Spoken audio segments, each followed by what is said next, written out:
you can see right now, without LeBron, Lakers are struggling.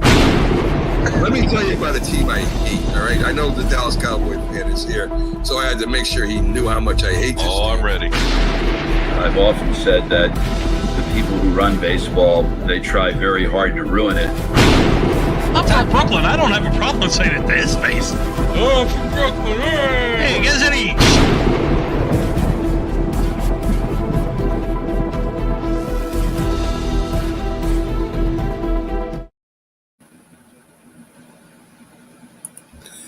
This is a presentation of Northeast Streaming Sports.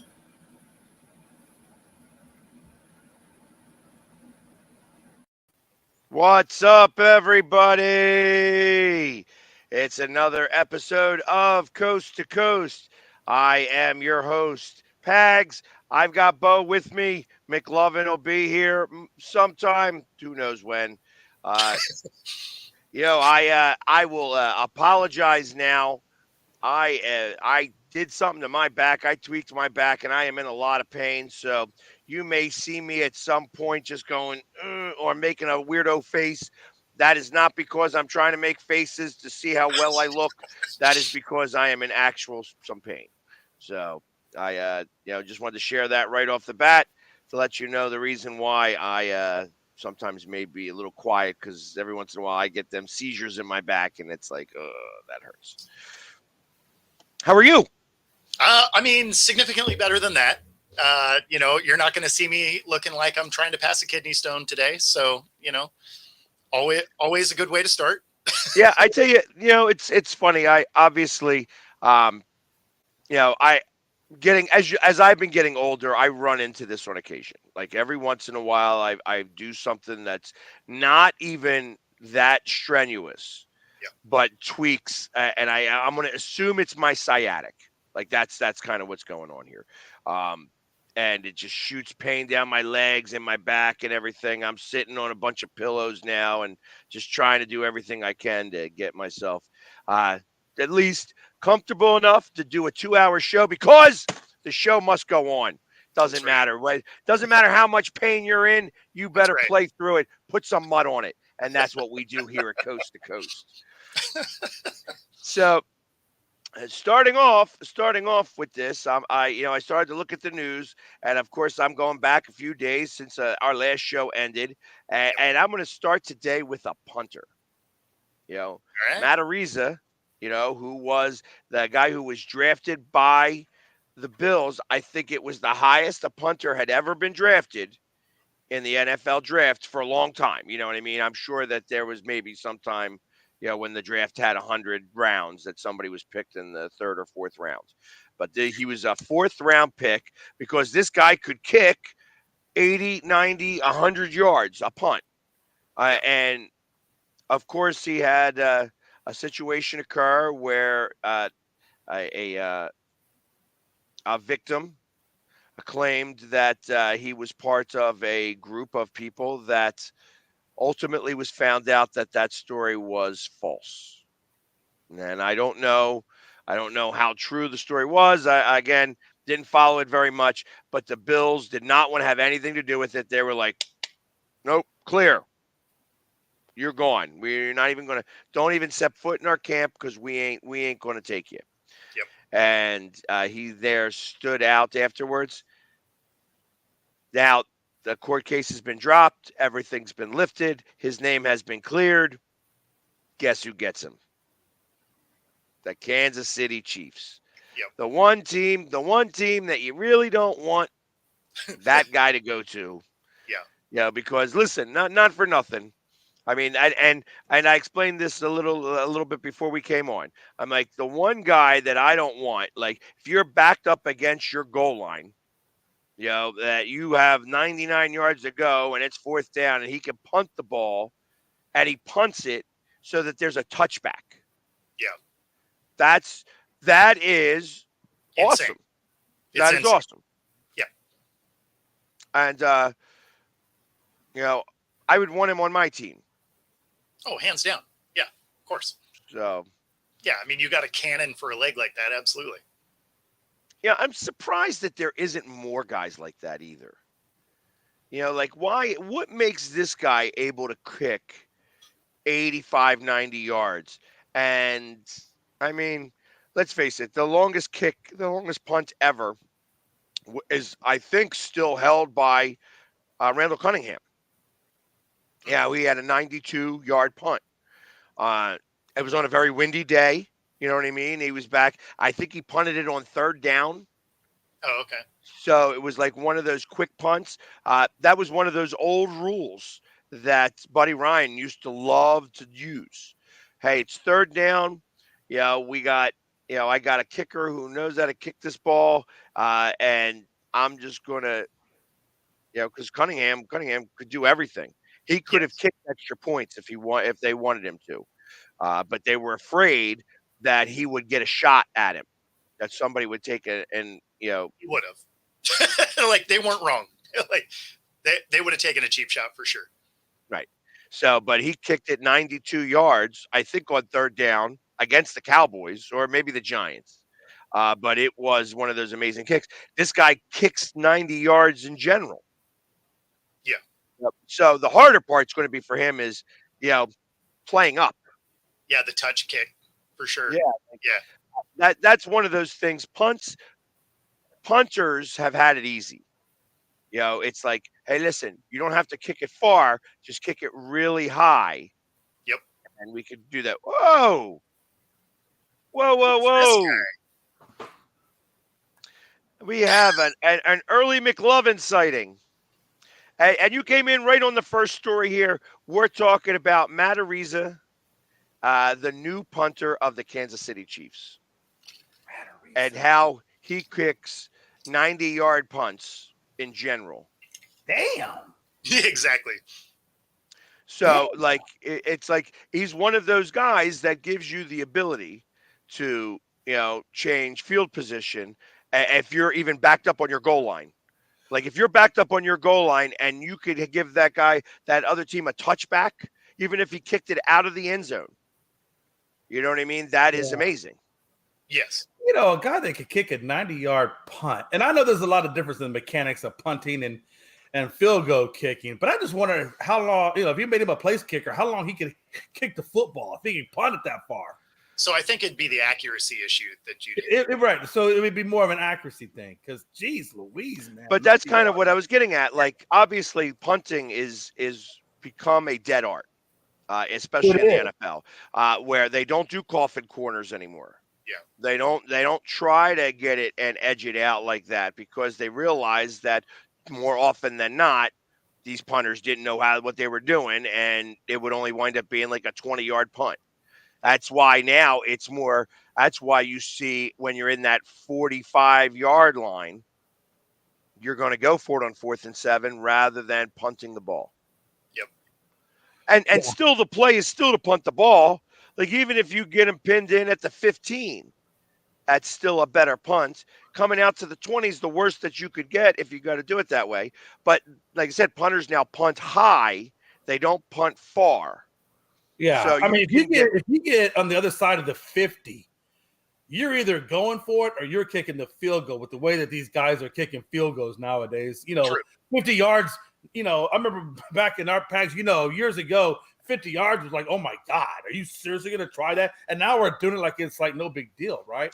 Well, it's only going to be a matter of time before somebody kicks a 70-yarder. Oh, I agree. Absolutely. Yeah. Well, hell yeah. And that's the thing too. So the guy has a 90-yard punt, which is great. Like you said, if you're at the 10-yard line, you can kick it down to their 10, dead ball it there, and you're good. My question is, and I guess, and I'm sure they can scale it back, right? When you get down to like you said, let's say you're at the 45. Well, no, let's say that's kind of what I'm getting at with him. Like at the 30-yard line, like how is it he going to be able to, is he going to be able to take off enough? Yeah. Or is it automatically a touchback? You just automatically get them to start from the 20, which is not a bad thing either. If you know exactly this is where they're going to start. If we can pin them, we'll pin them. But if not, he's going to start at the 20, and that's they got, because what did they find out the reason why they moved it up to the 25 and not the 20 on a kickoff is that you have a 13% chance. That's what it comes out to. It's a 13% chance to drive it 80, 75 yards. When you put it back to the 80, I think it went to a 9 or 10% chance. So they wanted to do it above 10%, which is why they moved it that forward that extra 5 yards. Right now, I think it's 65 yards that was done by Jason Elam. No, Tucker holds the record. From Baltimore. Yeah, Jason. I still think, that guy from Kansas City, that Butker kid, I bet you if he really tried the 60, I think he could hit it. So same thing with the Eagles kicker. The Eagles kicker, so the hardest part about that becomes trajectory and clearing out the center of the area, because all somebody's got to do is jump. And if you don't get it, if you don't miss their hand, because it's such a low trajectory that you have to get it out there to be able to do that, unless you have wind helping you. So, but I've watched the Eagles kicker kick 70 yards from the holder tee. You know what I mean? With nobody in front of him. Yeah. So that's all feasible to have happen. Yeah, at that point, it's launch angle, though, because you got to kick it shallow enough to get the distance, and that's where those get blocked, right? And it makes me wonder, though, that if this Ariza kid actually can drop kick it, and would he be able to drop kick it 75 yards? God, if he could, that'd be stupid. That'd be stupid crazy if he could do that. I mean, the last drop kick that actually occurred was by what's his face? Brady, right? No, Flutie. No, Brady couldn't kick. Brady can't kick, can't catch either.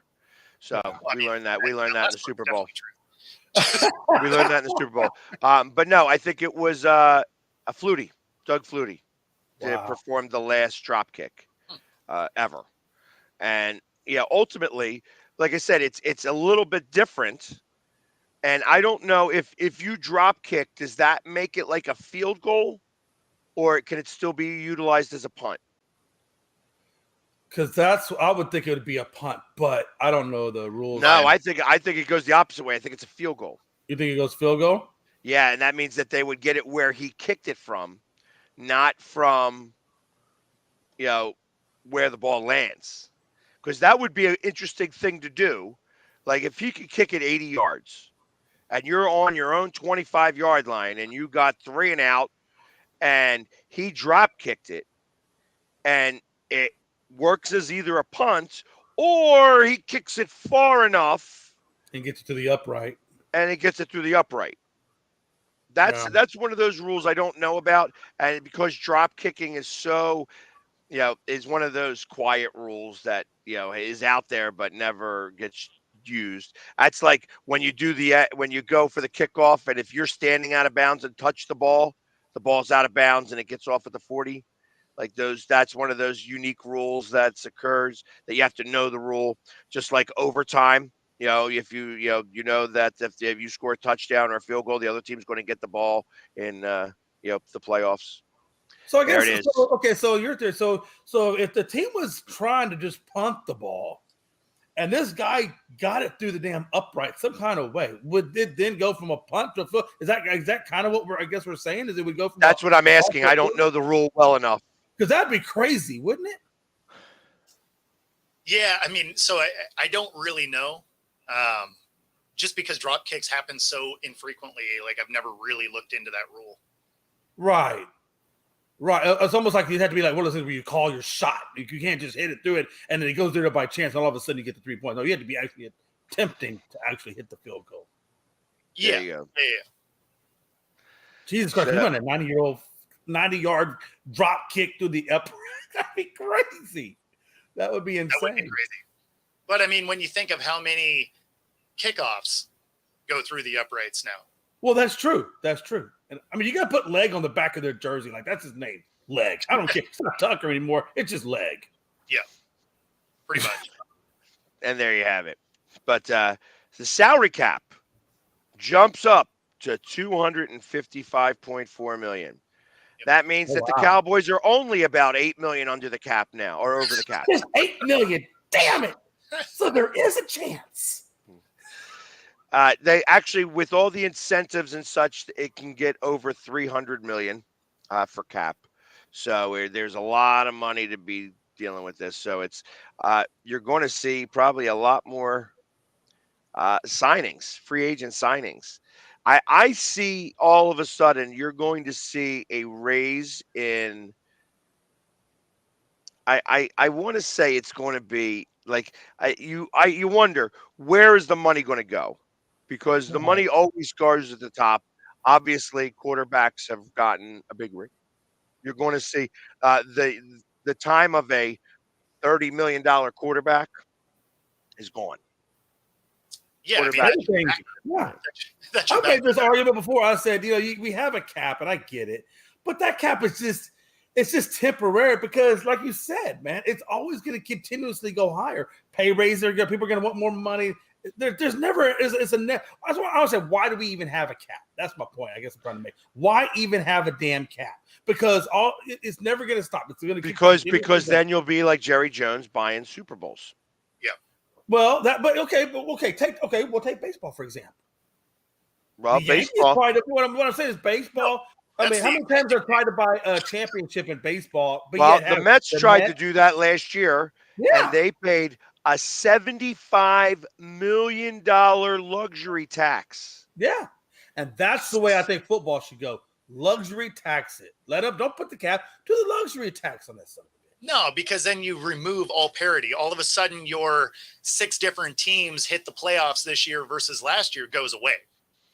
You're going to have the same 8 teams, and then the last couple are going to be random teams. But like, you're going to have the same teams in there no matter what. At least now you get some filtering through it. Yeah, really? Like once every decade, you have a team in baseball like the Kansas City Royals or the Milwaukee Brewers, who really aren't a small market team but act like one, or like the Detroit Tigers, which should also not be a small market team but is one. Those types of teams that actually make it into the playoffs and actually do well. You're not going to have that. That's why I say it's once every 10 years, because it's the same perennials every year. They want the Phillies in the playoffs. They want the Dodgers in the playoffs. They want the Yankees in the playoffs. Same thing with Houston. Houston is actually one of the teams that Major League Baseball wants in the playoffs. So it's because of the hate factor.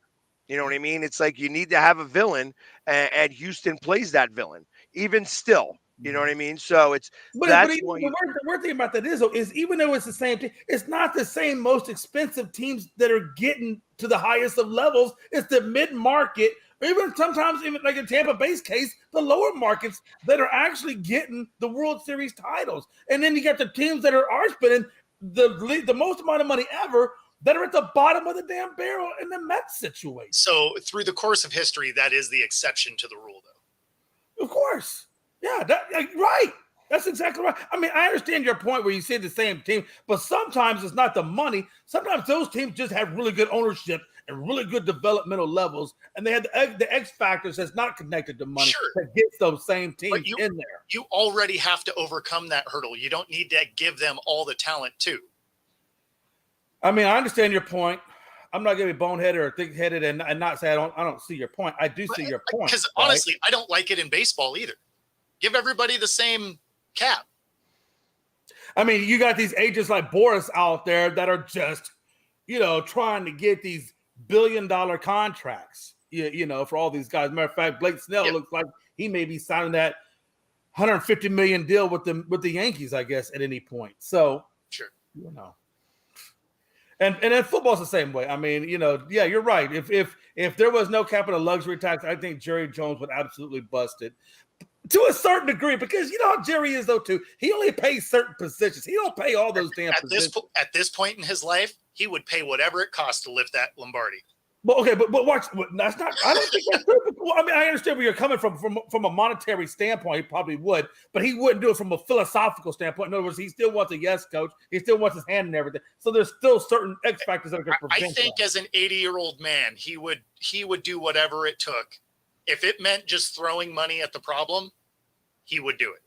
Well, then, Jerry, if you're listening and you really believe that philosophy, get rid of the damn coaching staff we got and go get a damn actual legit coaching staff. I'm sure he's going to listen to you. I mean, he ain't gonna listen to me. He gonna look at this guy like, Yes. So, anyways,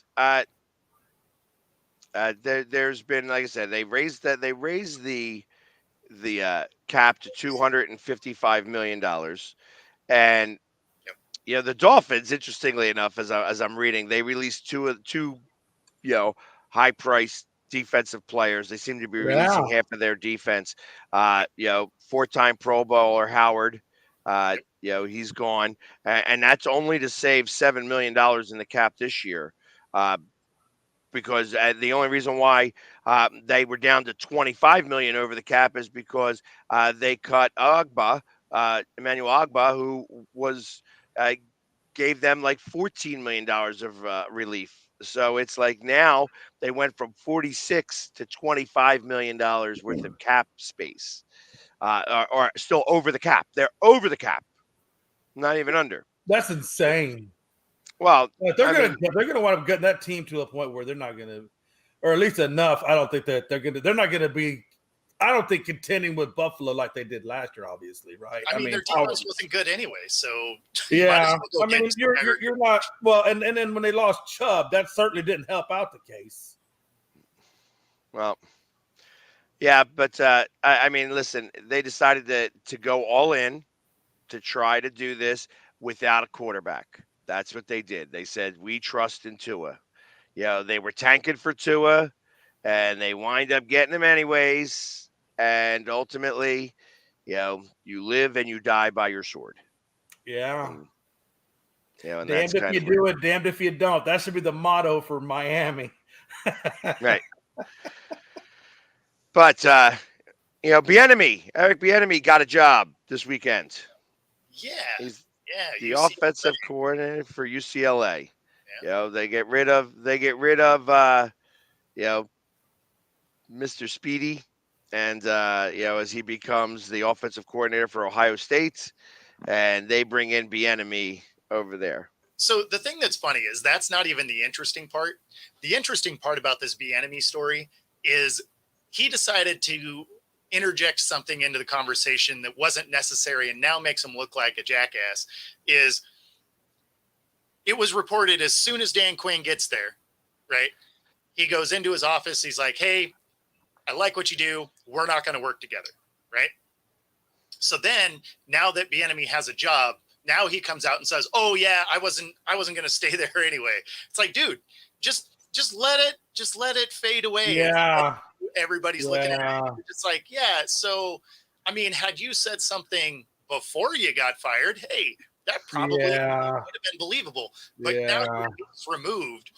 Now you just look like you're making stuff up for just ego alone. Like, oh, I didn't get fired. Like, come on, man. Just you only got a split second for a punchline and a joke to be effective, and then after that, it's just bad. Yeah, I mean, just.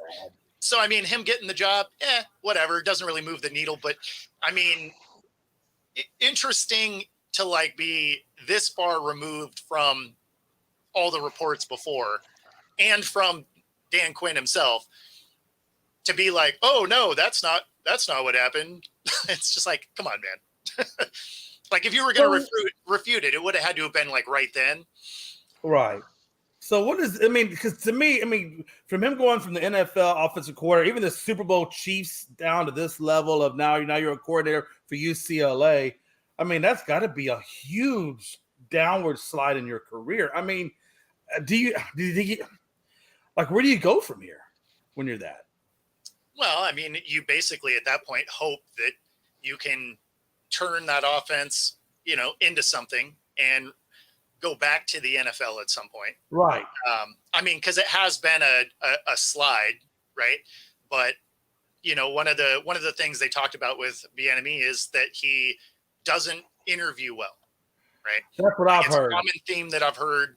And so, maybe that's true. Maybe it's not. Who knows? But if that's the case, then, I mean, he's going to need something on the field that helps drive him back to the NFL because, Right. had he gone from, KC to Washington and they did something, sure. Okay. But they weren't good. Right. Now it was a bad team in general, but they weren't good. So then, he's going to go from here to UCLA. Do we really expect UCLA to do much? Not really. No. So all of a sudden, and then KC goes back and wins another Super Bowl without it. Right. So optics wise, that's not exactly the best when you're trying to further your career.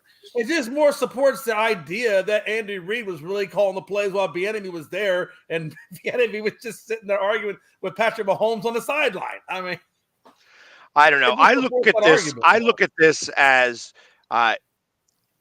so what he wanted to try to accomplish was going to Washington to be able to prove himself over a couple of years, because realistically, you need like 2 or 3 years in his offensive scheme to really start to take hold. You're not going to get it in the first year.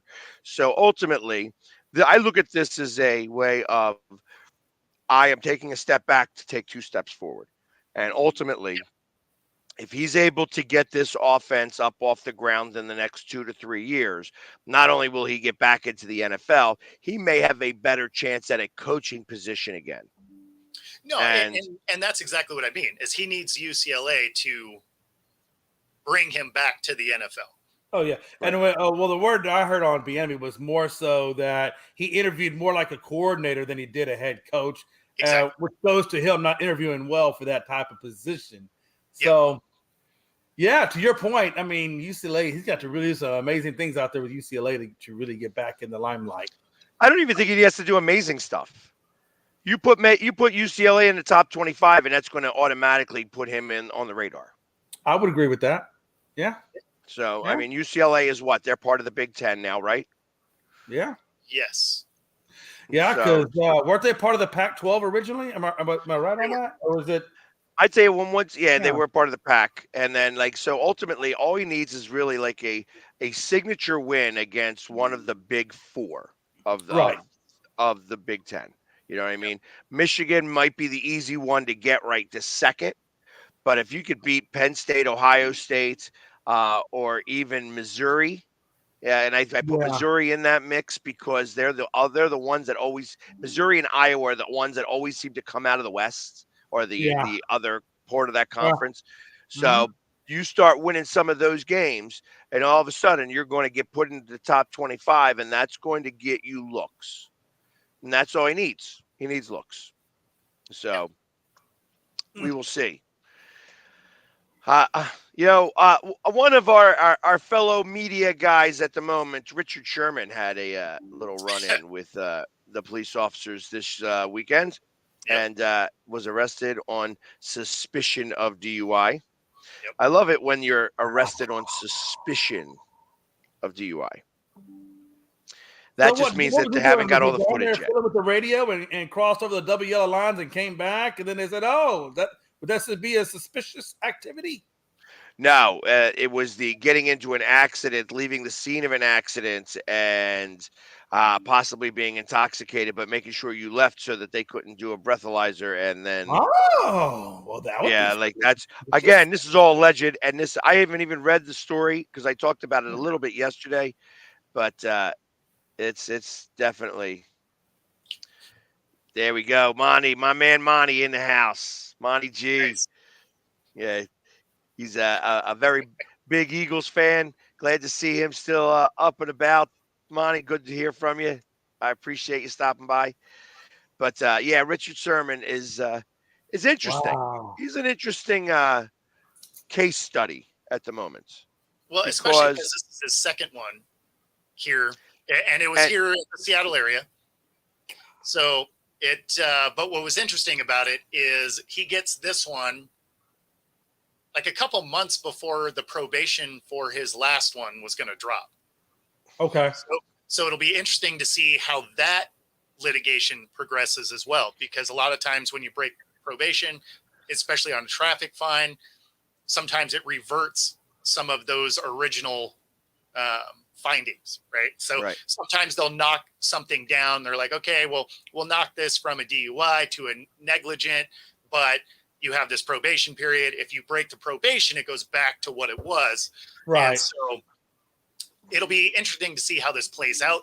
Obviously, it's all just the suspicion, allegedly, whatever you want to, however you want to say it, until they get through their due process. But the odds are high.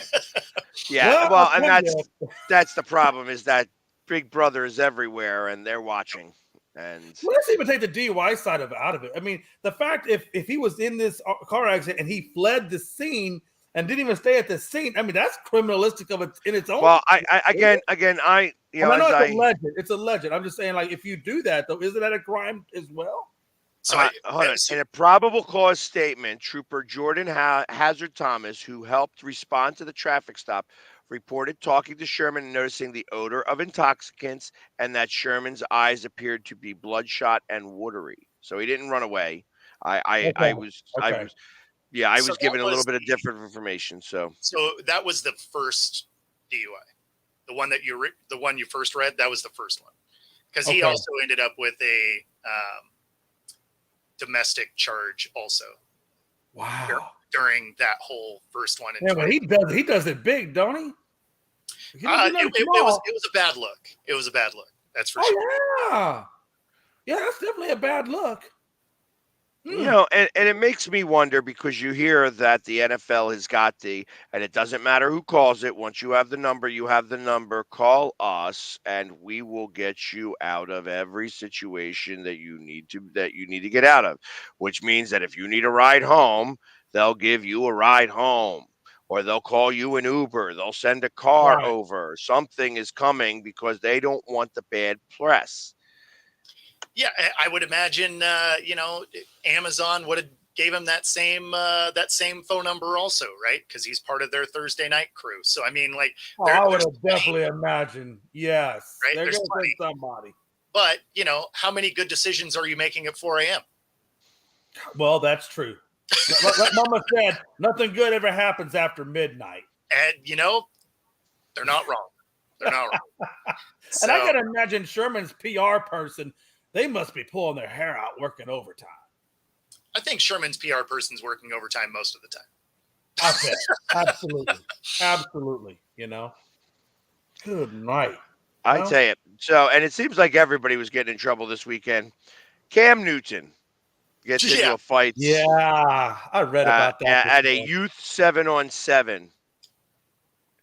Like, but in his defense, it did say that he was not the aggressive. He was actually just fending off the other people. And the one punch that was thrown, they didn't say whether or not it hit Cam or not, but they said it came from the other side. So I don't know what he said or did to piss somebody off, but apparently he pissed off a group of them.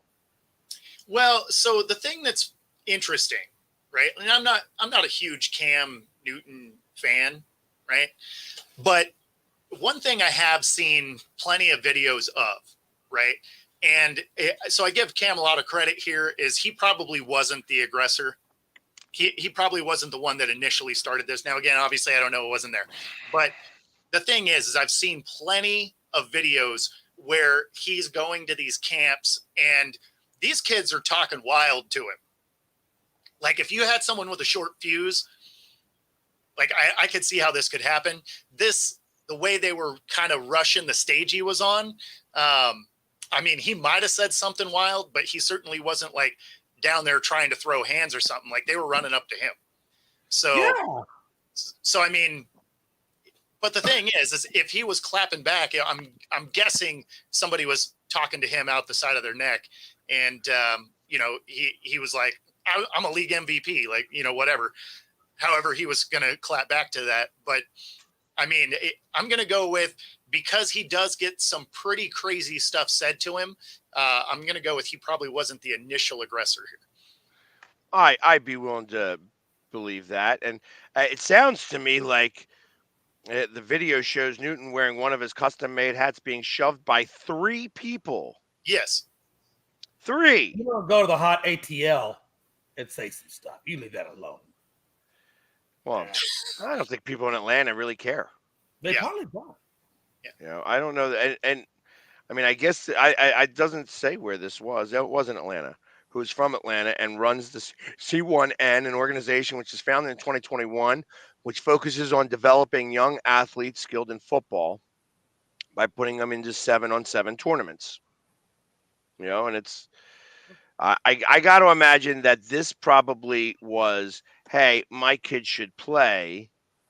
Well, your kid sucks. That sounds like, I mean, think about that. Like if you're giving, I could absolutely see that. It actually looked like it was the kids though,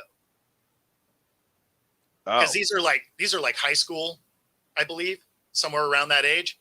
It just said youth. It just said youth league. Yeah. It didn't give a specific. yeah, it said a Like, youth look league, at but it says 3 people shoving him and grabbing moves towards a fence line. The video lasts less than 30 seconds before the altercation is broken up by a policeman and event security. Wow. So, I mean, things are getting crazy. I mean, it wasn't that long ago that at that youth football game, there was murders that happened, and I forget what football NFL players that were there or the brother that was there, but it just seems to me like this isn't the first one that's happened at one of those type of events. well, and it's, hey, listen, if kids are doing this and kids are being as disrespectful as they're saying, then you know what? Screw you guys. I won't throw any of these camps. You know what I mean? Right. Exactly. Good luck. I ain't interested. Here it is. The guy's just trying to do his thing. He's trying to, help kids out and do all that stuff. And again, I'm not a defender in any way. I don't know anything about what was going on. I was not there. I was not the fly on the wall. However, when this guy, here it is, this guy, beyond what everybody says about him, you know what I mean, has always been good with the community. And here it is, he's good with this community, and the community is clapping back at him. All right, well, you know what? I think it's time for me to have a new community. Right? Yeah. I'm right there with you. I mean, you're not speaking wrong. So I don't know. Well, let's hope that that it was, like I said, if he's doing all of that stuff, I hope that he was not as involved. That he just, like I said, it was something that kind of got blown up, hopefully a little bit out of proportion, and ultimately gets resolved. Well, and I mean, when you benefits everybody. When you watch the video, right? Because it was really short, but I mean, he had a handful of one dude's hair, and then he had 2 other guys that were on him, and this one other guy looked like he ran up to try and punch him. And I mean, literally, we're talking about a 30-second spat that wasn't long. Yeah, it was quick. So, and so there was that. Russell Wilson had a lot to say this weekend. He said, "Hey, that we should put some Skittles in the Hall of Fame. That that beast mode should definitely be in the Hall of Fame, and that I would love to finish my career as a Bronco." Yeah, well, he sort of. He's like, I'd like to finish here because I came here with the intent to finish here, and I want to win rings. 2 in the next 5 years, I believe, is what he said. But he also went on to say, but I also want to be somewhere where they want me. Yeah, like he left it if it was here or somewhere else. He just wants, what I took from the article was he wants to win. He'd like to do it with the Broncos, but if it's somewhere else, then it's somewhere else. Exactly. Just the fact that he said he wants to win her, he showed some sort of competitive fire, at least when he was talking, was more than I've heard from Russell the whole time since he's been in Denver. I tell you, Albert, the fact that you call yourself Flo makes me think of Progressive. Yeah, right. So, but thank you for joining us. I appreciate it. Absolutely. Or he drives trucks. One of the two. Well, no, I think there's 3 things that I think of with Flo right now. I think of Albert Flores because he just called himself Flo. I think of Flo from Progressive, and I think of Flo from Kiss My Grits. Love Diner, baby. Yeah, that was the show Alice back in the day. So awesome. Oh, I love that. They worked show. at Mel's Diner, and you just like because Mel was a sailor. Yes, sailor he was. He was a Navy guy. He was a Navy guy, but so yeah, I mean it's a lot said there, but let's talk about this, Mr. Seattle man. Okay. Do Skittles belong in the Hall of Fame? Oh man, that's a tough one. Statistically, I don't know that he gets there, right? But when you talk about dominating a decade, he definitely falls in that category. He hits some of the memorable moments, right? Because at the end of the day, this is a voting system, right? So I think if you were to do it solely on stats, I don't know if he quite gets there. But Thank you for your service. Just I wanted to throw that out there. yeah. Even though I'm a Navy guy there, Flo. So I appreciate your service. Go Navy, beat Army. And that's always been the hardest thing for me, though, Pat. I do think the whole Army Navy thing, because I had half in the Army, half in the Navy, and so I'm always I just ride the fence because it's such a hard thing to straight up interrupted you right in your middle of your speech to give the Hall of Fame speech for Skittles. No, it's it's all good. He basically is saying even in the Army, Navy, he's a bandwagon. He can't even pick one. Right, exactly. There too. No, it's the skinny part. The weirdest part about that was super quick. Is so I did my time in the Navy, right? Did more time in the Navy Reserves, and then I got to a point where I wanted to go back active duty again. And at that point, I was 38, and the Navy said, "Nope, 32 is the cutoff. You go into the Army." Or I went to the Army guy. He says, "Yeah, 42 is our cutoff." So there I went right into the Army. And I did another fabulous 8 years and a lot of time in Afghanistan. And I actually enjoyed my time in the Army. I didn't know I was going to like it. Coming from the Navy side to the Army side is like night and day. But I really enjoyed my time. Goes from a squid to a landlubber. I figured he was Coast Guard. Coast Guard or National Guard. Coast Guard or the Puddle Pirates. Don't make fun of the Puddle Pirates. Okay. Bo, I apologize. I didn't mean to interrupt that. I was just no. You're good. Basically, all I was saying is I don't know if statistically he makes it. I do think he gets in, but he won't be a first ballot. Real quick, Robert Hall, just on that comment alone, I was a submariner for about 6 months. It was the longest 6 months underneath the water I've ever had in my life, and I'll never do it again. I tell you, yeah, the part about being a submariner, yeah, when somebody farts, you smell it for a long time. Yes, I went TAD, Pags. Pags, they told me, hey, you're going TAD on the USS. I think it was Houston is when I went. I didn't know the name of the ship. I just went down there and I did what they told me to do. But yeah, it was horrible. And Monty G supporting all of them. Just Army, Navy. No, but back to Skittles, though. I mean, 10,000 rushing, 2,200 receiving. I mean, that's not bad, right? But Super Bowl ring. I mean, so that's why I say, like, if you look at it as pure stats, I don't know that you get there. But because it's not pure stats for the Hall, there's voting elements. He was absolutely dominant in the decade he played in. He had really memorable moments, got a ring. I mean, there's all the other elements that go into the voting that I think he gets in. He should have maybe gotten 2 rings. They should have gotten 2 rings, except they didn't want him to be the MVP.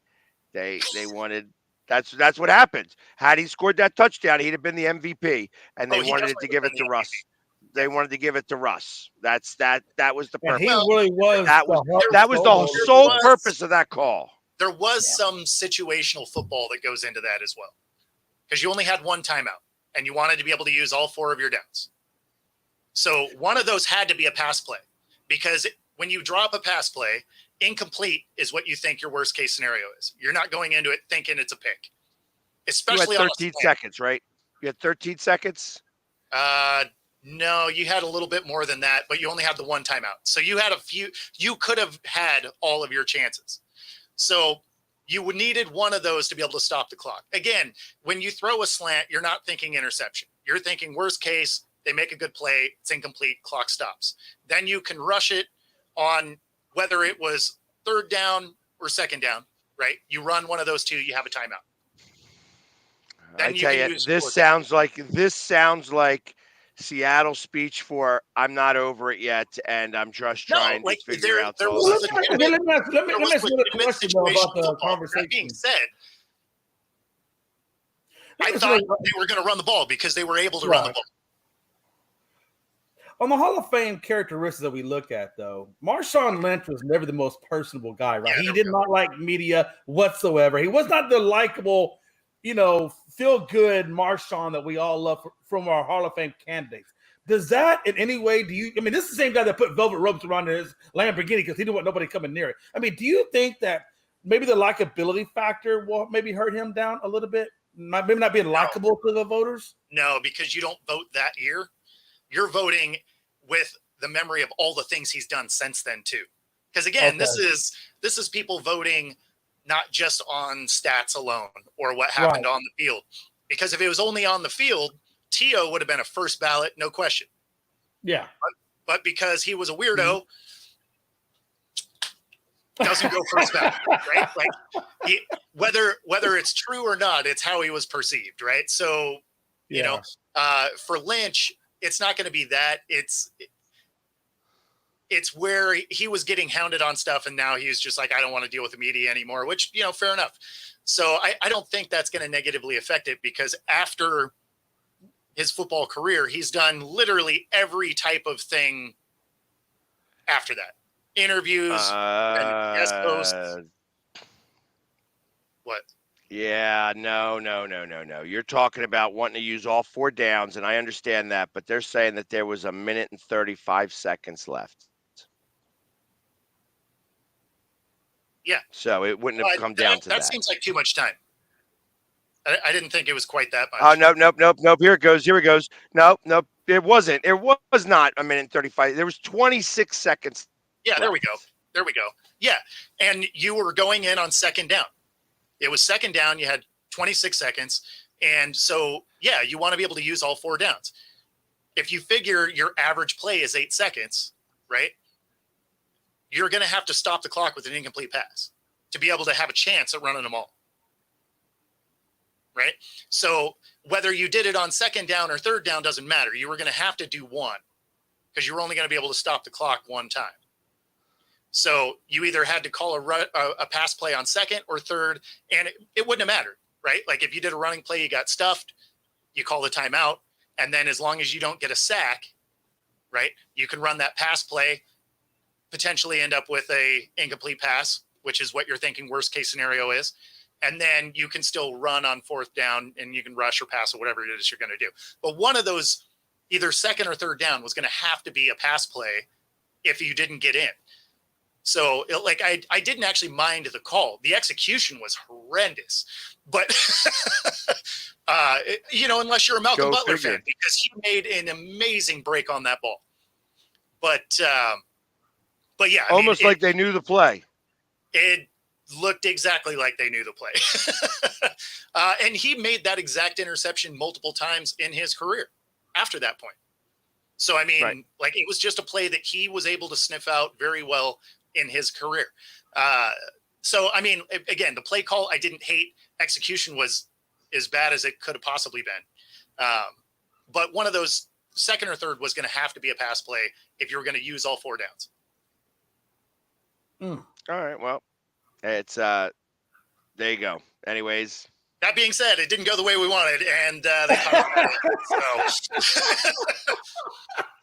So, because you think about it, you could have. It would have been a quarterback sneak-esque type of play. Everybody would have been right there, so they could have gotten 2 of those plays off and then still made it on 4th down. 26 seconds is a lot of time. It would be really tough if you ran it all 3 times to get them all in. No, you couldn't run it all 3 times. Yeah. But you could have ran it again. No, for sure. And that's why I said either second or third down, one of those had to be a pass play to get the clock to stop. Yeah, I would have. I don't know that I would have, especially because he just gained 4 yards up the middle. He was literally pushing the line. Unless it's a toss play. Unless it's a toss play to the weak side, maybe you might be able to get in on a toss play. Well, again, no matter how that first play went, you only had the one timeout, right? So, right.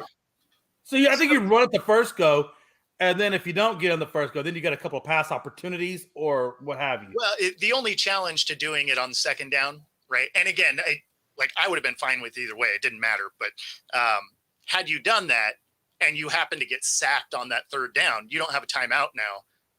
You'll have a real hard time getting that next playoff. Yeah, I agree. I agree. So, I mean, again, there was just some basic play schematics to it. But, I mean, at the end of the day, because it was an interception, you're like, damn, I wish he'd have ran. Right.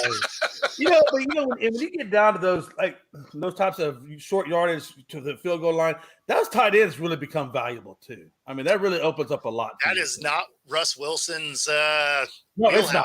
He does it's not not. like using tight ends. Like Right. he had Jimmy Graham, he couldn't figure out how to get him the ball. And I don't understand that. Why that should be something as a quarterback that should be in your will, because that's like your last check down that's going to save you from a sack, most likely. Yeah, I think some of that with Wilson is he believes some of his own hype of I throw the best moon ball in the game, right? And so if you watch a lot of what he does, he liked to take shots downfield, which is fine, but you also can't forget that tight ends exist. Yeah, I agree. So he was sacked 3 times in that game, and not any on that drive. So Yep. I don't know about your sack. No. I'm thing. saying you can't take a sack. I hear you, but it's.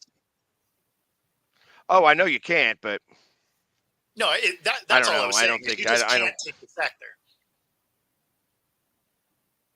But so that being the case, there it is. Got the pick.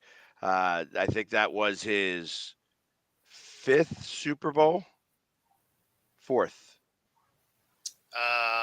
Brady's. Yeah. I think you were right the first time. I think it was his 5th. Yeah, because then, ultimately he didn't make it one year. He does make it again. He gets his 6th against the Rams the year after we play them. That's at 15. We're in 17, so they don't make it the next year, I assume. Yeah. That's, who was in that one, because it wasn't you guys. No, that was what the Broncos. That's was. Baltimore. Was that? I guess it could have been the Broncos. No. Well, yeah, Broncos versus. Yeah, because the Broncos. It was, you talking about 2017? That was Patriots and Falcons. Okay. Yeah. So that was his 4th. Okay. So the Patriots had gone 3 years in a row. Well, Because in 2018 we played against them. In 2019 they went again. So 4 years in a row they went. That doesn't seem right. I don't think they made it 4 years in a row. Yeah, I'm beginning to think not so either. So let me. 16 Super Bowl was the Carolina versus the Broncos. That's it. The Super Bowl. Okay. Yeah. No. I knew there was. I knew there was. And then the next year, the following year was the Eagles beating the Patriots. So it was his 5th. He won his 6th against the Rams, and then his 7th in Tampa Bay. Correct. Yep. There we go. See, we get to the middle of everything here on Coast to Coast. It doesn't matter how much pain we're in. We play through. So, couple other things that I saw in the news in the NFL. The Bengals are going to put the franchise tag on Higgins. Yeah, I saw that. Interesting. I don't think it's interesting. I think that's actually the right move. It is the right to stay under the cap and then try to restructure later down the road. Yeah, so restructure, but try to sign to a long term down the road. Yeah, and the combine starts, I think, tomorrow. Yeah, and how many Wolverines they said are supposed to be in this thing? Like damn near the whole squad. That doesn't surprise me a little bit, because I had heard that they were going to have may have as many as 22 in the entire draft that might come out. So it's possible. I don't know that 22 is a tremendous amount. If they had 22 the number I heard was players, 18. 18 was the number I heard. maybe they were going on the high end. Mm-hmm. Right. But yeah, I don't know about that. But what I am is hearing about this is where you're going to have people that are showing up at the combines, but they ain't going to do nothing. Yep. Williams, Daniels, Harrison, they're all showing up. As I said, I wouldn't go. I wouldn't even bother. You Yeah. draft me. You know, they're going there specifically because of, just to go for the interviews and stuff like that. They want to have all the people talk to them, but they're not going to show why I wouldn't even, I'm like, hey, listen, you push me around in a wheelchair. You know what I mean? I ain't even walking anywhere because I don't want to have anybody just stick their foot out a little bit too much, tripping over somebody else's shoelaces. You know what I mean? Just you come to me, here I am. Yeah, I'm gonna stay right here.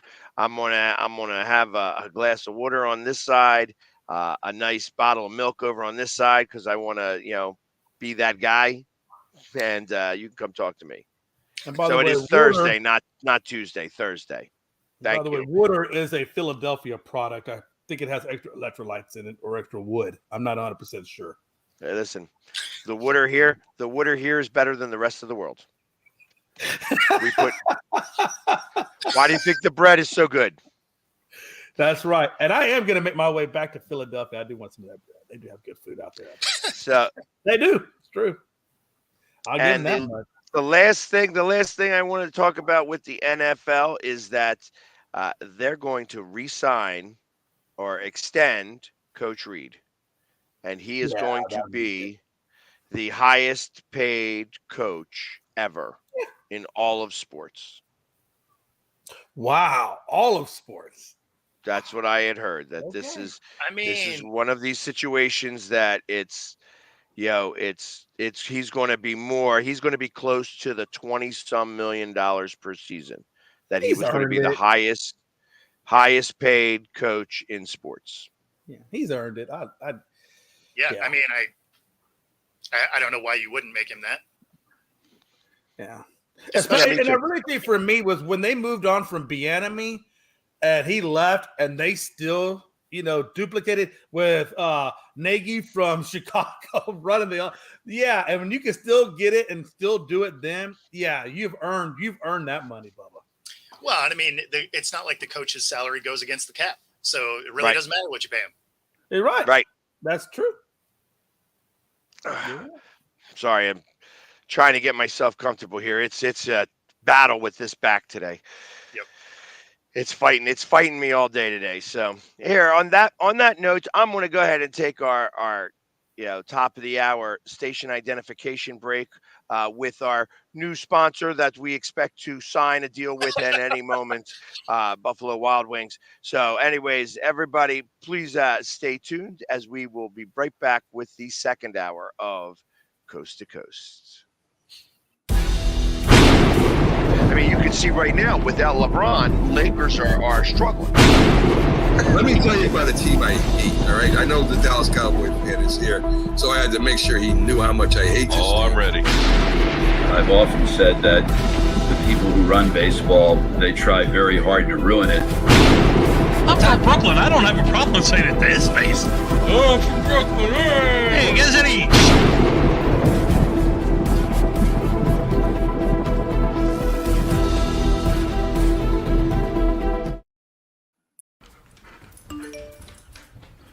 Trisha's having a sleepover tonight. Can I go?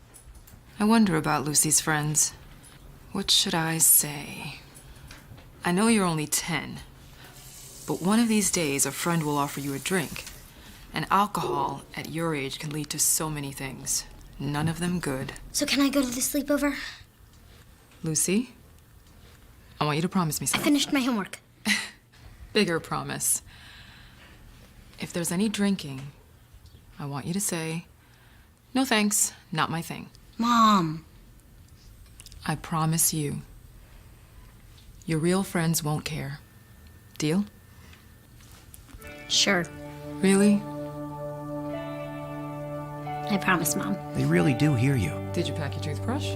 For tips on how to start the talk, visit underagedrinking.samhsa.gov. A public service message from the Substance Abuse and Mental Health Services Administration. Sometimes, all you need to change your life is a sign. A sign that says, "Hank, This is the place you've been looking for. And sometimes that sign is an actual sign that's mounted to a building. 1 second, I'm looking at a sign. I know what you're thinking, and no, I don't love B-dubs just because I'm a buffalo with wings. Frankly, that's offensive and reductionist. Cause this place, come on. It's like they took beer and made it into a place and then gave that place sports and chicken wings. And the people, Cuba, the best. Oh! What the is going on, Marty? This isn't a game. This is trivia. Yeah, this place is kind of like heaven. You know, without needing to get hit by a bus. Let's go, sports bar. Supporting the needs of our veterans. That's the goal of all of us at Team AmVets. Like Mitch, Carlos, and Kevin from our Welcome Home team that brings furniture to our vets. We are Team AmVets. Or Linda from our thrift stores who brings you great bargains every day. I am Team AmVets. And John, who picks up your thrift store donations that support California veterans programs. I am Team AmVets. Visit our website or a Team AmVets thrift store to donate or shop today. Join the team!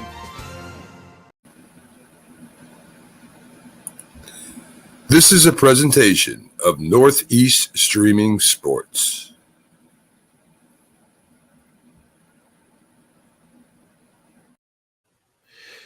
And we are back. Yeah. Oh, nice. See, now that's the best commercial that we could do right there. Live and in person. Right. Buffalo Wild Wings in the house. Omnomen on screen. There we go. We're sooner than later, we're gonna be able to get them to sponsor us. It's coming. We know it's coming. That's right. But peer pressure alone, we're gonna make it happen. Hey, listen, I tag them now every time. That's so awesome. They're gonna get a lot of us. They don't care. I don't care. They 100% don't care. But eventually, maybe they will. We're wearing them down. Exactly.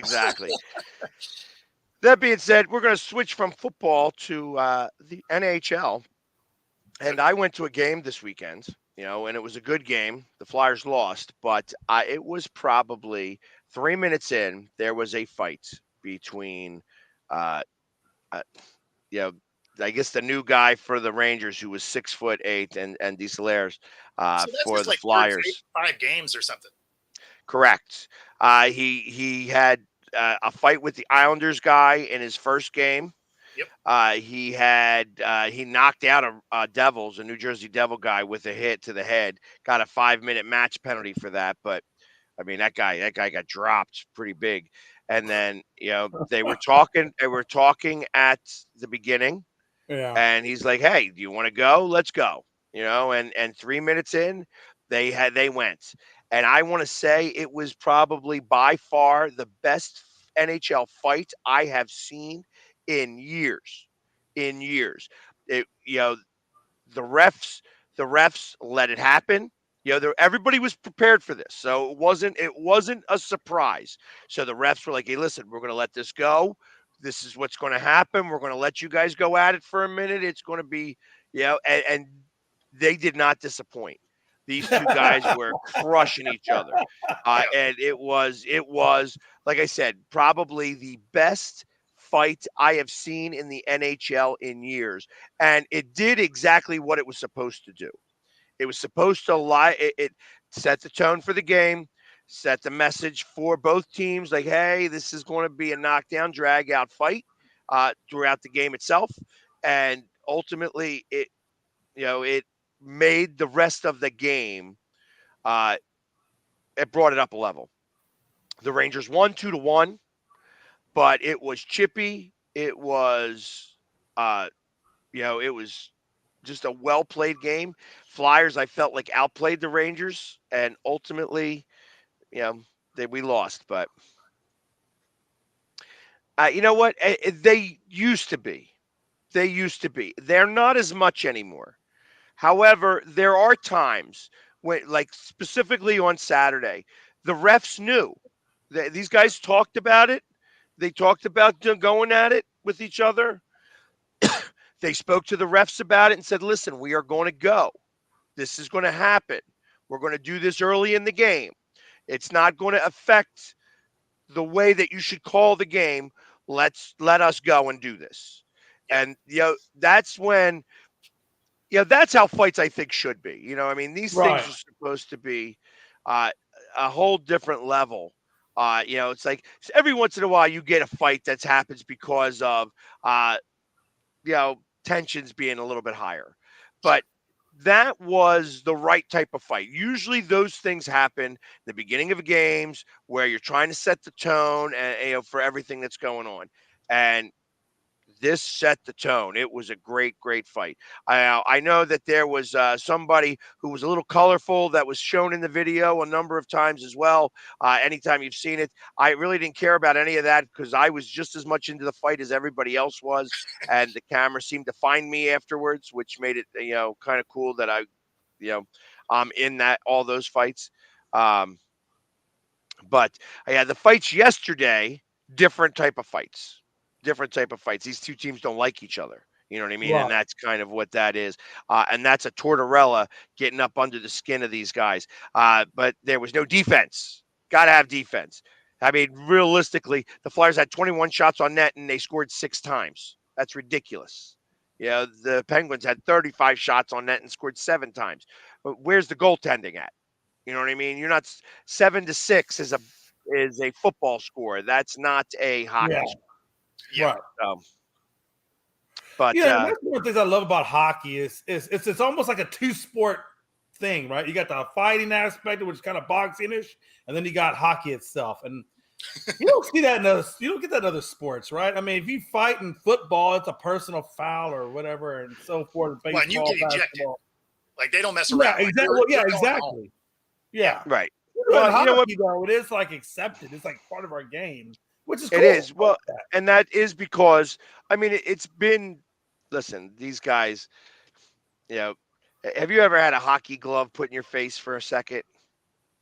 I gotta say, no. when you get the smear of a hockey glove, first off, that stinks. That glove stinks. Yes. It smells badly. You know what I mean? And now this guy's got it in your face. Like that's not cool. You know what I mean? And that'll piss you off pretty quickly. So, plus having to just deal with that smell just in general. You know what I mean? Because if you've ever been in a hockey room, a hockey locker room. I mean, the gear is rough. Yes, it's not just the glove. It's like it's the gear in general is rough. Right. And I guess I don't. And there ain't nothing that gets rid of it. Bad in there. And I guess the heat of wearing all that stuff when you're skating, I guess, is generating all that. You sweat. You also just can't sweat. Yeah, I mean, like you just can't clean it the same you can other stuff. Yeah, like you try to dry it out, and it just now it's dried stink. Yeah. And then there ain't no amount of odor readers. No amount of odor readers is getting the smell out of them skates or the gloves. Yeah, I mean, it just like permeates as soon as it gets hot and sweaty again. There's some definite funk to it. So, and yes, I did see that video. I think it probably was sent out by Chris. In Russia, they take our sports and they try to expand on them, and they put football on ice. It was an entertaining clip. It is. It's hysterical to watch that, going on. So, it's. They held a tackle.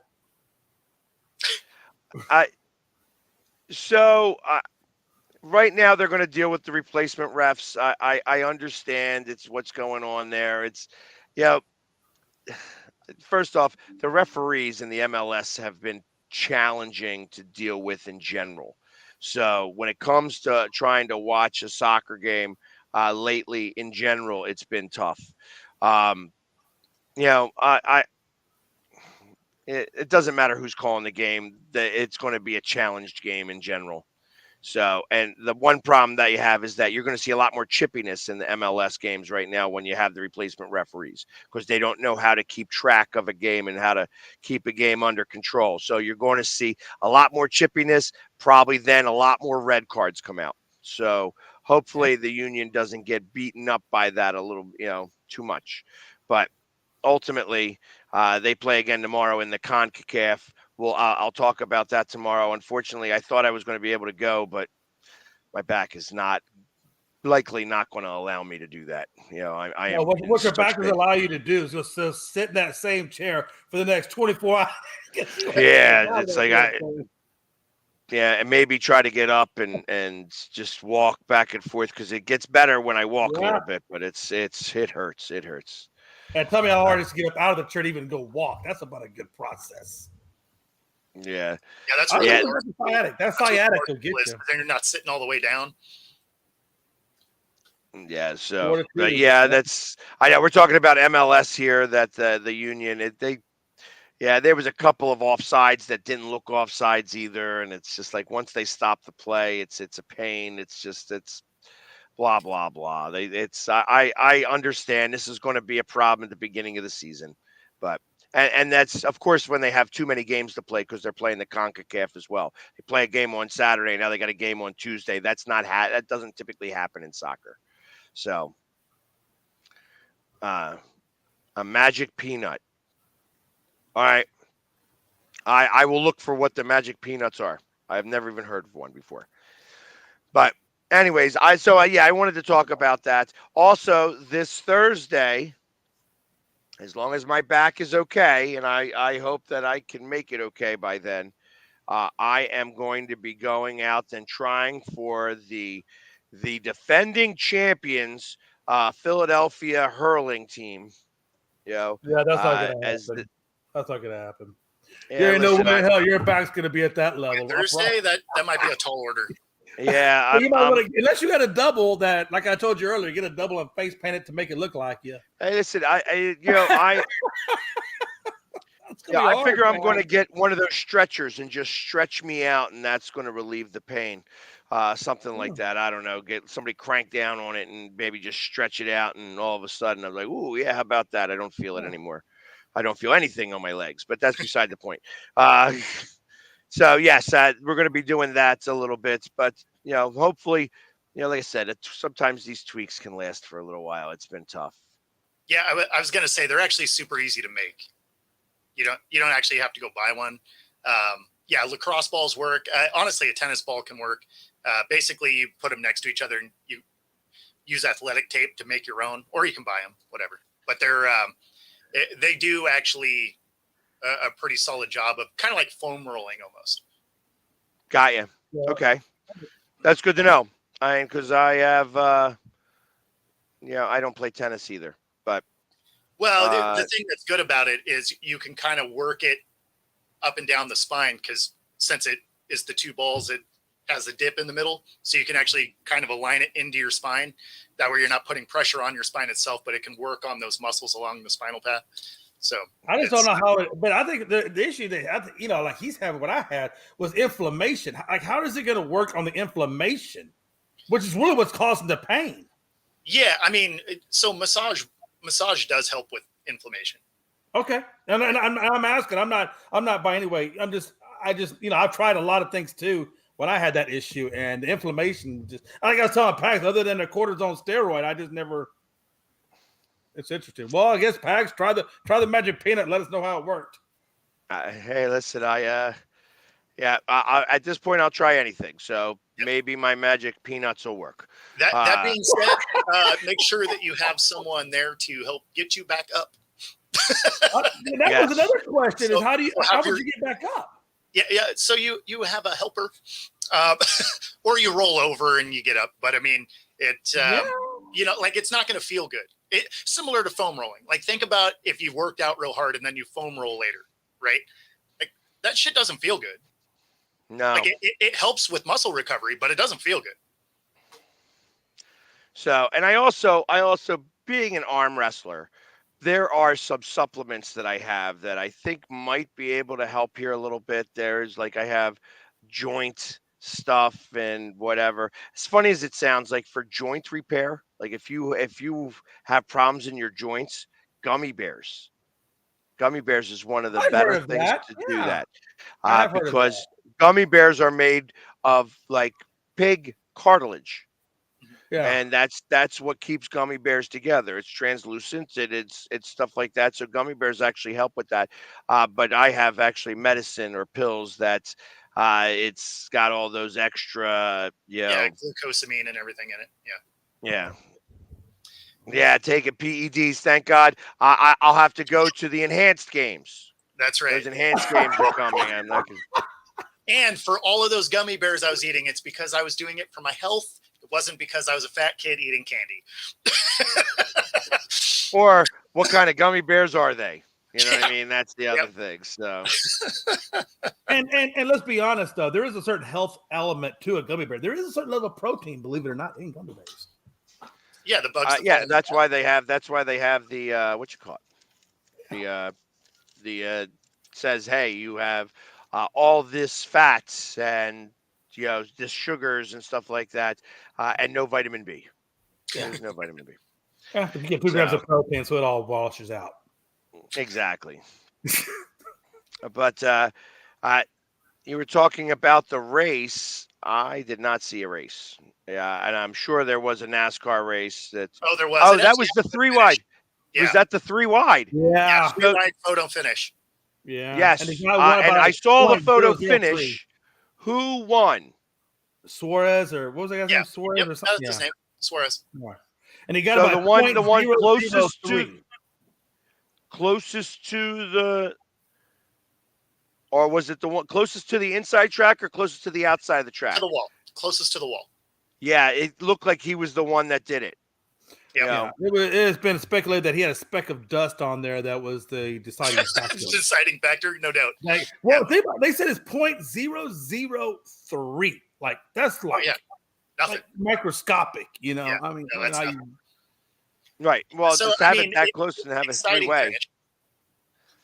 Yeah, normally you see that with horses, but that's kind of cool. Yeah. And Lightning McQueen, they just said that they tied and they had to do a whole nother race. That's right. Just think about that. If they didn't do that, if Lightning McQueen didn't have his tongue out that far, we would have never have seen that movie. There would never be Mater. The Piston Cup would have not gone out to anybody that year.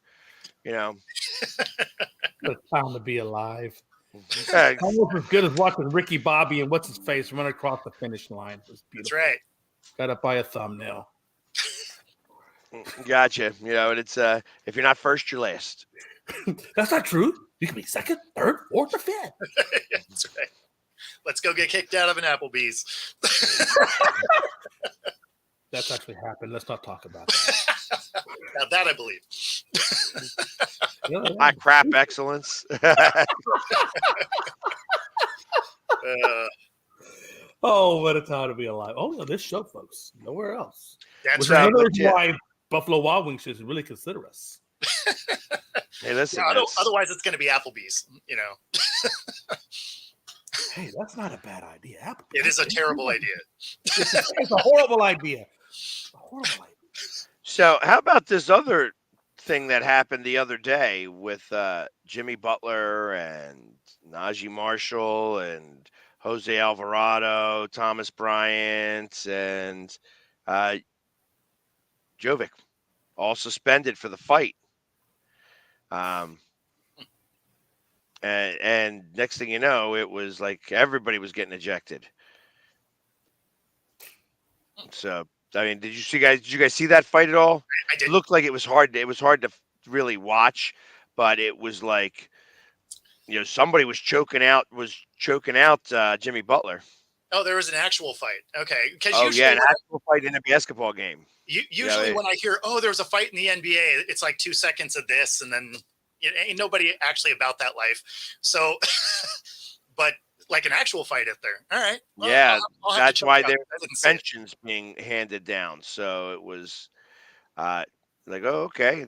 I remember watching it, and I'm like, damn, somebody got, Jimmy Buckets by the neck, by the throat. That's a big deal. I don't know that I'd better have your full attention.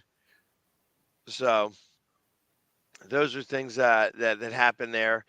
And see, these are things that I don't even know. Look at that. Like that's. Yeah, we talked about that earlier today. Oh yeah, court storming.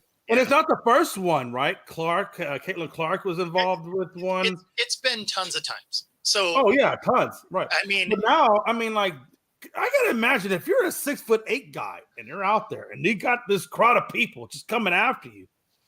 I mean, at some point, there's got to be some level of, right now it's just a sprained ankle. That's saying what he has.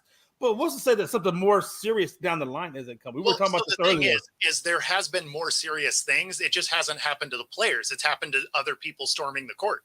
Like there's people that have been severely injured during this. So has it happened at a high level to the players? No, not yet. But the possibilities there.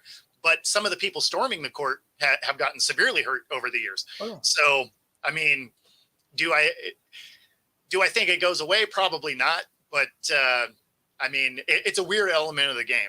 Well, check this out, bro. So Stat Guy said that the NCAA is looking at the next time they're a court storming to take that win away from the team that won, and basically that team would be forfeiting. I mean, which could be huge if a team is trying to get in, or if they're on the bubble trying to get into the tourney, that could come back to haunt them. So that's what the NCAA. How do you feel about that? I mean, do you think that? I think it's a good idea personally. Well, I mean, if they really want it to stop, that would be a way to do it. Right. Yeah, I don't know that really works. Yeah, like, hold on. You're going to take away, like they play this hard game where the NCAA makes money on it, and then say because the kids who had nothing to do with the game stormed the court, they're going to vacate that win and give it to the other team. I tell you, there would be a lawsuit against the NCAA, and they would lose that lawsuit, and then there would be no more NCAA. So definitely, please do that, because I think that at that point we'd probably actually have a real governing body rather than the crap that the NCAA is. Yeah. No, I mean, like, I think it would be effective. I don't think they'd win, to Pac's point. Like, you would get sued. I don't know, but I also think that the NCAA's got a hellified law team that probably if they did do something like that, that law team would have said, hey, look, we're going to do it. This is how we're going to do it. This is legally how we're going to get away. You can't tell me the NCAA ain't got a damn law team that's going to advise them how to do something. It would definitely have to be something where the precedent was set before the season and all of that. Like, that's not something you could implement mid-year for sure. But, I mean, but you know what I'm saying? I'm sure there's got lawyers too. Trust me. I doubt that it would end up with a vacated win, but there would probably be something they could do. But if they did find a way to vacate a win, I mean, that would be the most surefire way to get it to stop, because the team would be like, none of y'all can do this. We're trying to get the tournament. Right. And then how much, and again, then it becomes how many are considered storming the court.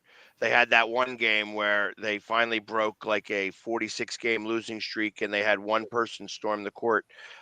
It was literally like, yeah, they jumped around like they were there by himself, but they broke that 46-game losing streak. I think at that point, the NCAA goes, you know what? You were a streaker. We're gonna put you that's not a storm the court. That's a streaker. As opposed to storming the court. They're like, you guys finally won one. We want you to have that win. Your one fan is dumb, so we're just going to say he was a streaker and ban him from the rest of the year. That's when the team calls in security into a room and says, okay, guys, you have one damn job. Keep that son of a bitch from getting on the court. Now, who did it, Tom? Was it one you? Guy. Was it you, Tom? Was it you that fell asleep at the wheel? Okay, yeah, I mean, realistically, for any other situation, I don't care how much security you have there. If they're going to storm the court, they're going to storm the court. Like, you're not going to stop. You're not stopping that avalanche of people. No. That's the first rule they told us when I went to be a corrections officer. Listen, understand this. You are there to count them. You do not run the facility. They run the facility. The inmates run the facility. You just count them and get the hell out.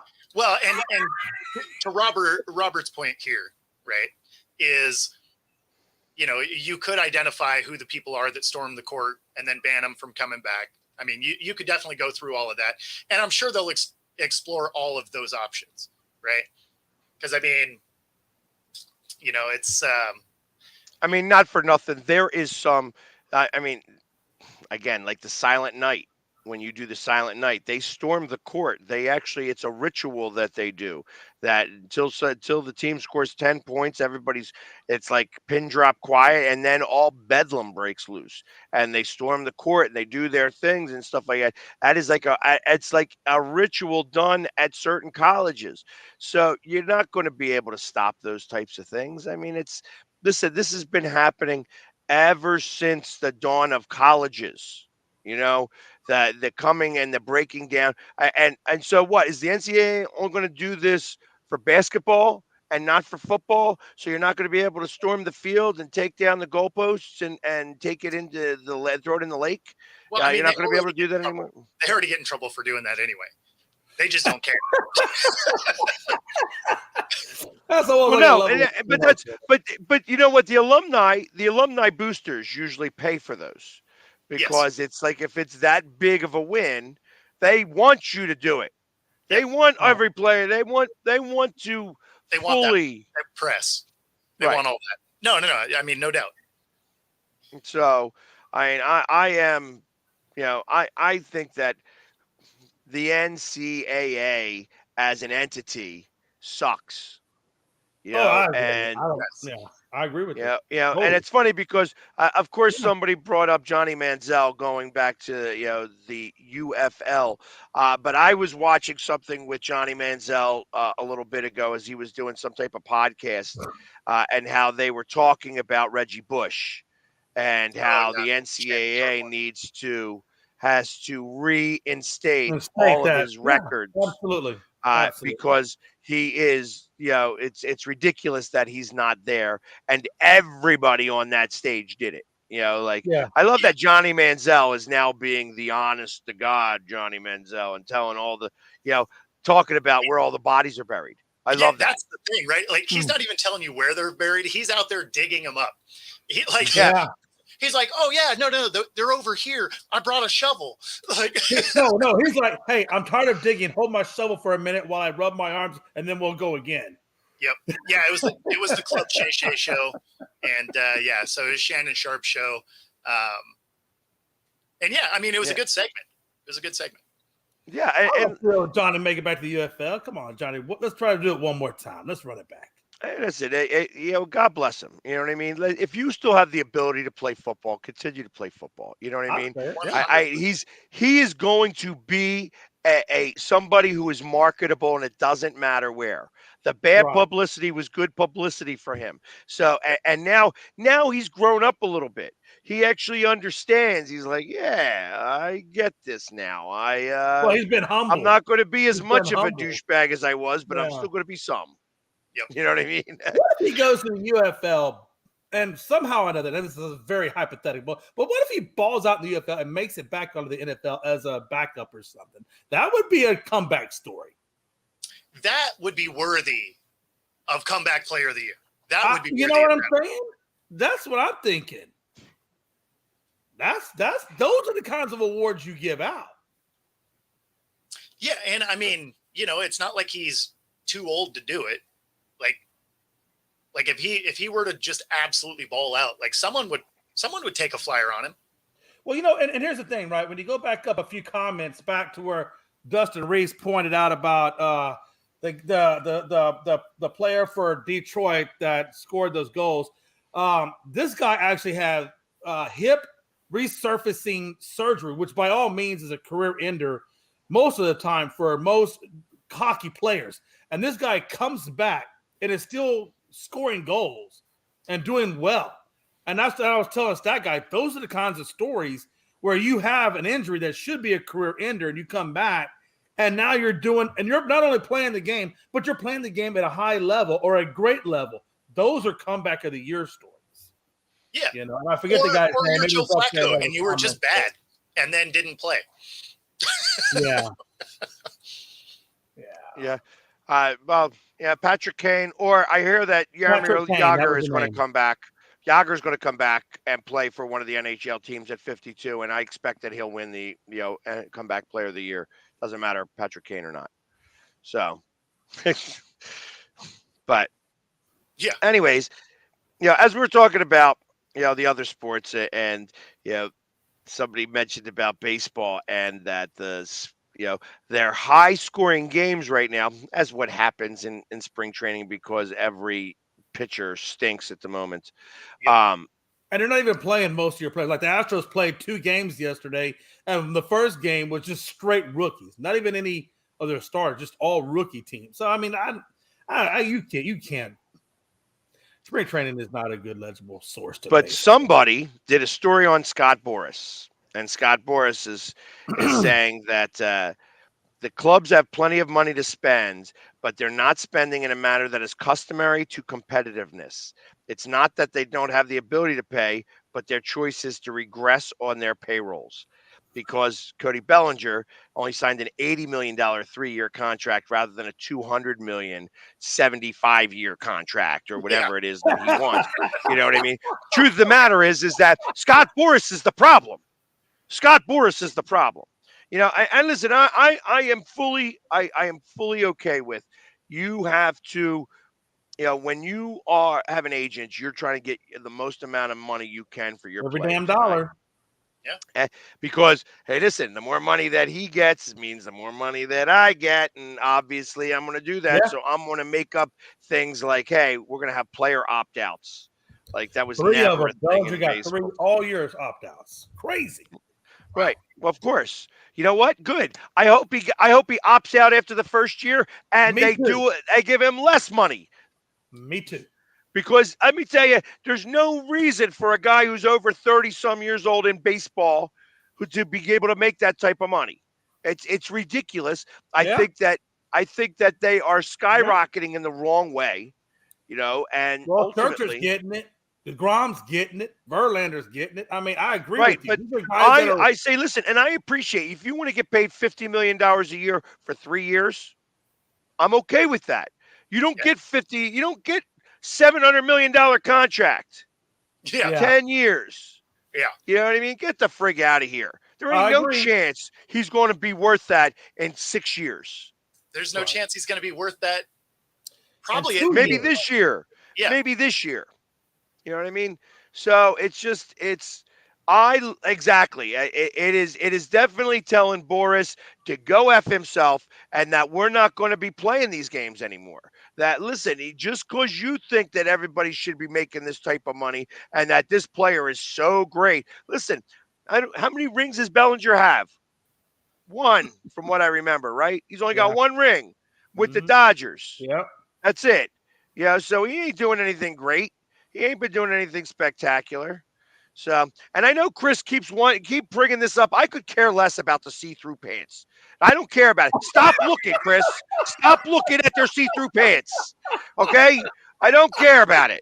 No, listen, if the players, the players want to cry about it, let them cry about it. Or let them go al fresco and have the MLB all of a sudden make a change. That's the way to do it. That's the way to make it happen. So, right, from the COVID season, there's no chance. I didn't want him here. I know that the Phillies were linked to him a little bit because the Phillies got money to spend, and Boras likes to be up the butts of the teams that spend the money. That's why Boras doesn't have any players playing for the A's. You know what I mean? So Scott Boras is the problem. He is the issue. And listen, if you have him as your agent, of course you're real happy because you get every penny. But I feel that he is the issue with baseball right now and these contracts. Question. If Snell signs with the Yankees and he teams up with Cole and Nelson, was it Cortez, I believe, was the other really good guys. What is your opinion of how far you think the Yankees go this year if they were to acquire Snell? Honestly, I think that the Yankees, as they are constructed, don't make it out of the second round. Yeah. I feel that even with Snell, that as long as you get into their bullpen is still fallible. I guess is the best way I can say that. And ultimately, I still think that Baltimore, as constructed, is a better team than them. Yeah. Boston stinks this year. Boston's going through a full regression. They're going through a full regression. They have to, and when you're a baseball team and you go through a full regression, you have to restock your minor leagues. And that's the problem. They had 0 minor leagues. So now you have to replenish all of that. And that's Yeah. not simple to do. That is a 3 to 5 year process. So That's you're what the going to Astros see did. Full regression. you're 3 going to years. see 3 years of 100 Boston lost do that. seasons. Yep. Right. But ultimately, and that with Houston, I mean, listen, Houston is still playing with the teams that Ed Wade built. Yeah. Ed Wade, Yeah. Ed Wade built the Phillies to win the champipionships. Then he went down to Houston, took every Phillies player that he knew of was worthwhile for their and literally, I I mean, agree. got him for nothing, Yeah. and went down, took him to Houston, and those are the guys now that are winning right now. Oh, I Now agree. again, they got to go through that same situation. That was the good thing about Ed Wade. Ed Wade knew how to build a franchise. He just wasn't the wartime consigliere. So when it's time to go to the playoffs, you needed somebody better. And that's what happened with the Phillies. And then Yeah. Houston went and took him. You had those bad seasons, but he rebuilt that entire system from Right. single A on up. And because he was able to do that, that is the fruits of his labor. Of course, Oh, it he is. was, It is. It is. and he Because even wasn't going to now, be the one well, if you look to at the bring him. Houston team now, there's only Bregman, Tucker, and Altuve that's truly left over from the 17 season. You know, I mean, they've really replenished the damn whole team for the most part, and still But a through lot of them through were their methods. homegrown. A Oh, lot of them were through the homegrown. Ed Wade style, right? Right. And that's what I told Frank. I said, and that's what we said earlier today when we were talking about high versus mid-market teams. And when I said, well, one of the X factors is developmental side. How well you develop your young guys in that farm system could be even more exponentially greater for your team to make the postseason than it is spending billions of dollars on all these superstars. But that's part of the problem here. That's why you see like places like Tampa Bay, because they have the situation where they have a good general manager who's able to I know, agree. and a good Totally. scout system, Mhm. like because they're in Tampa Bay, they get to see everybody. Everybody. So they have scouts all in every ballpark right now in Tampa. And then plus you have Lakeview, you have the single A, team over there. Plus you have the independent leagues that are down there. So you get to see them all the time. That's why Tampa is able to run that. Big market teams like the Yankees, now the Phillies, although the Phillies have a little bit, but not much. The Dodgers, the Cubs, the Red Sox, even because they're going through this right now, they have nothing and double and triple A. You have one guy who actually has a pretty good season, but he came out of nowhere to have that good season. You know what I mean? So Right. you have to have really good, strong farm systems to be able to compete in that type of way. Houston is one of them that was able to get a strong farm system. Now, ultimately, they had to give up some of those assets to, when you have a wartime consigliere, you have to figure it out. And sometimes you have to go after the big picture to be able to get, what it is that you Right. need to be able to get yourself over the hump. So Yeah. you start to lose some of those assets. So now Houston is going to have to go through that same process again here in the next 3 years. Then when I believe that. everybody's now I'm too 100%. old, Yep. now you have Mhm. the same problem again. You got to go backwards and to go forwards. So and those are the Absolutely. things that occur. You need those types of GMs that know how to analyze talent and have the right people around them to be able to analyze talents and get them over. Yeah, 100%. 100%. So that was the one thing that I realized when you watch the movie Moneyball. And a lot of it was bull, but there was some of the things that, that one kid, he just knew because the numbers said. Well, when you don't have anybody paying attention, the numbers are the ones that read the best. So that's how it became. The problem was is that everybody started skewing numbers.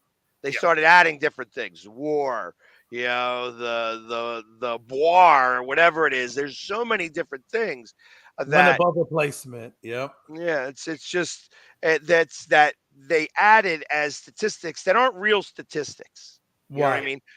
So him being the first one with this money ball type of situation made things work. Now that everybody's playing with the same pool and you're trying to make different stats look differently, now ultimately you're realizing that it's not as good. You know what I mean? That it's watered down now. And it's like I could have a shot of vodka or I could have a glass of vodka and water, and it's the same amount of vodka, but it just takes me longer to drink the vodka water. You know what I mean? Well, analytics are a good tool, but it shouldn't be heavily, analytical. It's a tool. It's exactly that. Yeah, it's a tool. It should be a measuring device, but not your only measuring device. Yeah, no, like it should feed your decision, but it shouldn't. Yes, absolutely, 100%. And that's why I am a huge proponent right now of the way that the Phillies do stuff. I think these young GMs don't know enough. So when you have Dombrowski, and they have Charlie Manuel, the reason why they keep Charlie Manuel around, the guy, listen, he's got some health issues and stuff like that, but the man knows baseball. He can look at somebody and say, this is some of the issues this guy's got as a player. Can we correct it? Can we not? And that's, and he's able to see that. Dombrowski's able to see those things and able to deal with that and then run circles. That's what happens. He winds up running circles around these other GMs because he just knows so much. He knows so much. And you could look at your books all you want. Your analytics will tell you a lot, but they ain't going to tell you the sniff test and the eye test. Pat, how many times have you seen a pitcher in last year? And I'm use last year as an example because I saw this numerous times. How many times did you see pitchers doing well, only to get pulled for another pitcher to go up against this guy, only to get blown out of the damn ballpark? When you should have stayed with the guy that was feeling it from the beginning. You could say it cost us the World Series 2 years ago. Yeah. Oh, well, we don't want this guy to go through the rotation more than 3 times. We're going to switch it up and go with this guy. I've seen that, and I've seen it get blown up in their face 9 times out of 10. A lot of times when the Astros were playing, I'm thinking like, why did? And then who is the guy? What's the guy's name that hit the home run? Oh, Garcia. Was it Garcia? No. Are you talking about? Well, what series are we talking about? I was thinking 2 years ago. Oh, 2 years ago against the Phillies.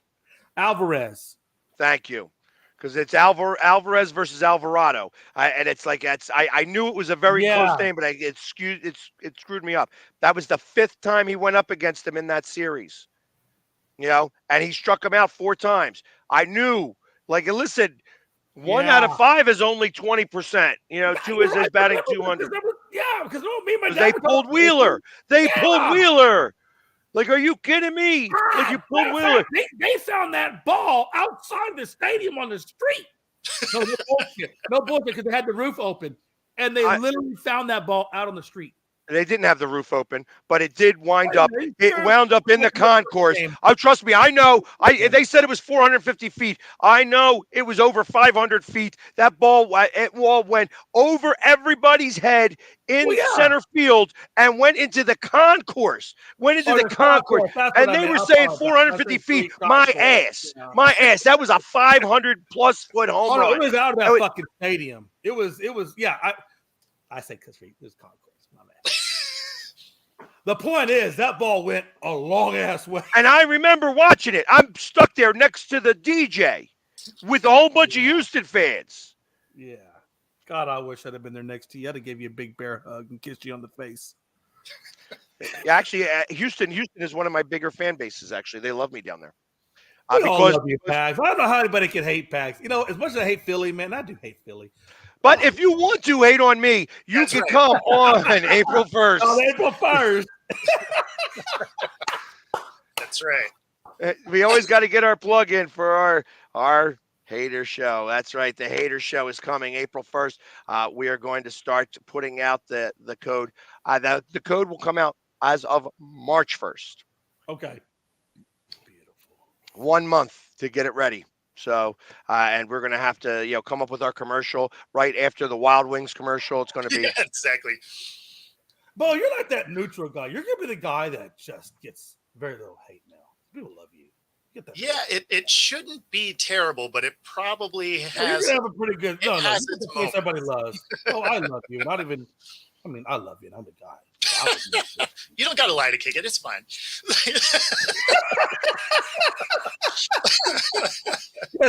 especially when you're rocking the fedora, man. That's just the Bo look right there, man. Hey, and that's going to happen here in a few days. So going to be at a wedding.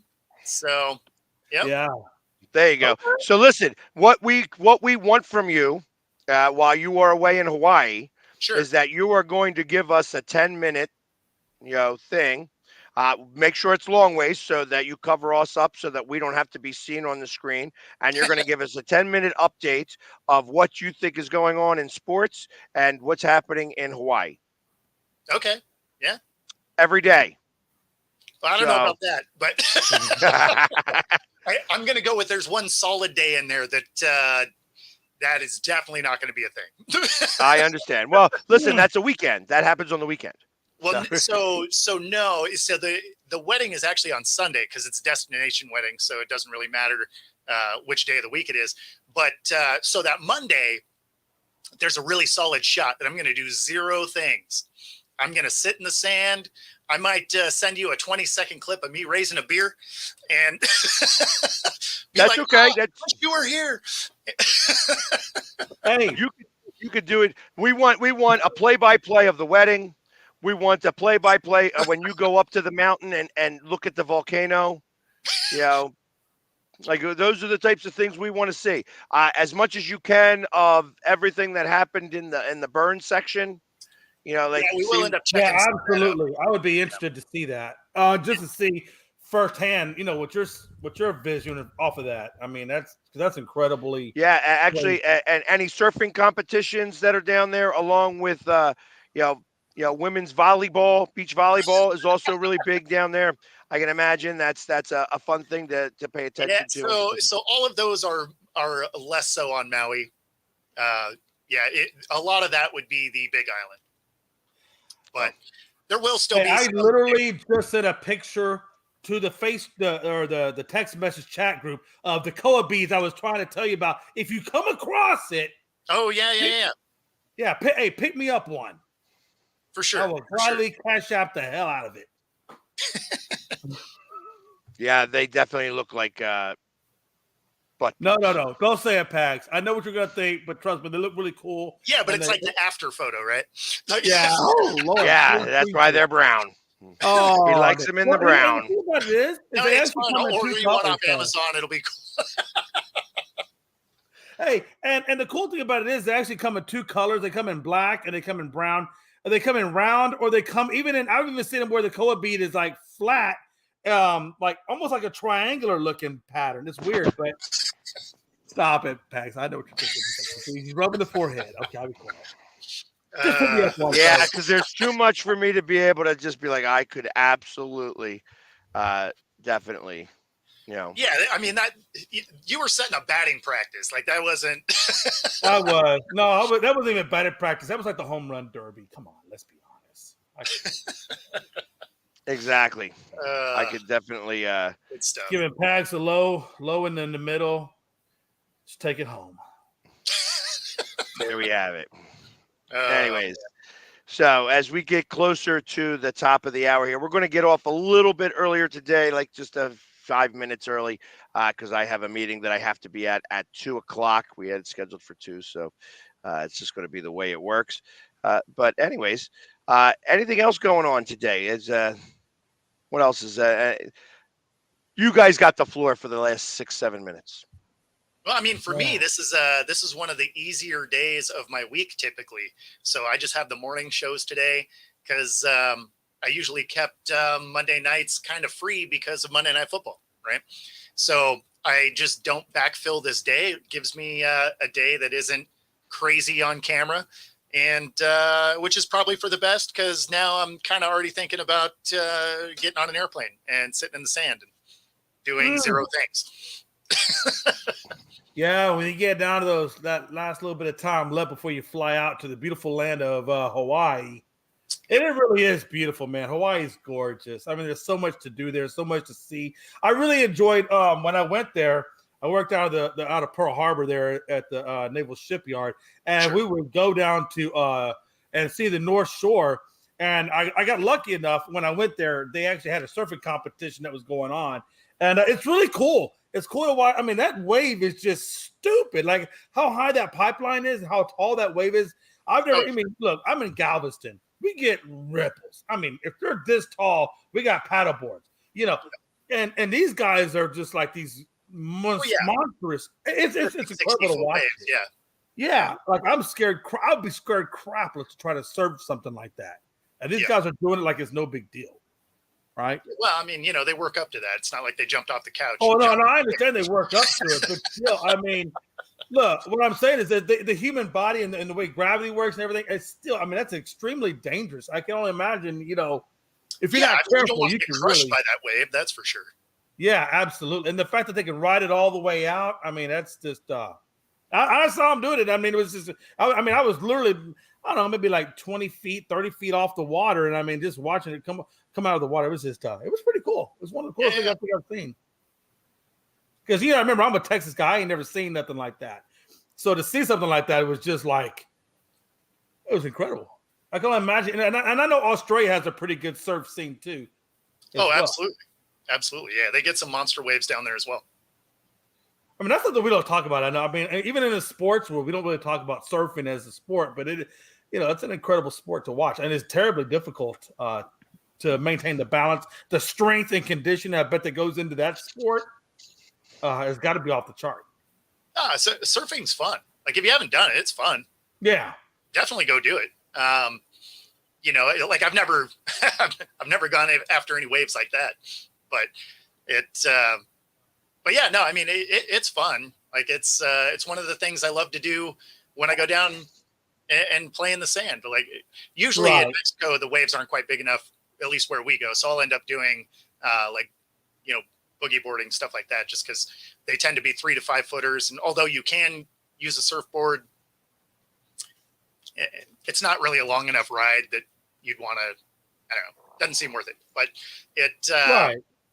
but yeah, I mean, if you can get out onto some of those 10 footers, I mean, surfing for sure. Well, I'm assuming like I guess California really is kind of the only state in the U.S. really that I guess you would want to go if you were going to be a surfer. You would go to, right? I mean, they got probably the best waves, right? So it depends on where you go. Like, I mean, there's spots that you can go in any place. Like, so if you were going to go in Mexico, there's a spot that's in Cabo that has some pretty good waves. So along the West Coast, like there's places you can definitely you can definitely do stuff. Obviously, Hawaii gets some huge ones, but I mean, yeah, it just has to be how the water breaks in a certain spot.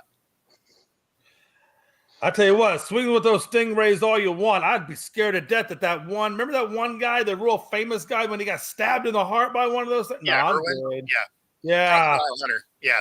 I will take a picture of a stingray from the bow of a boat, but I am not getting in the water. No. They're actually pretty awesome to swim with. As long as they don't feel trapped, they don't really. They're pretty docile creatures. So we were down there. This was actually my first time in Puerto Vallarta. We swam with a huge school of them. There's probably like 40 of them, and it was kind of awesome because that school was really hanging out on the little beach that we were on. And so it kept some of the fish you don't want around. It kept them away because they didn't want to go into this school. And so they were in there playing in the surf with us and everything. And you could actually watch these huge gar coming down, which are eels. Right.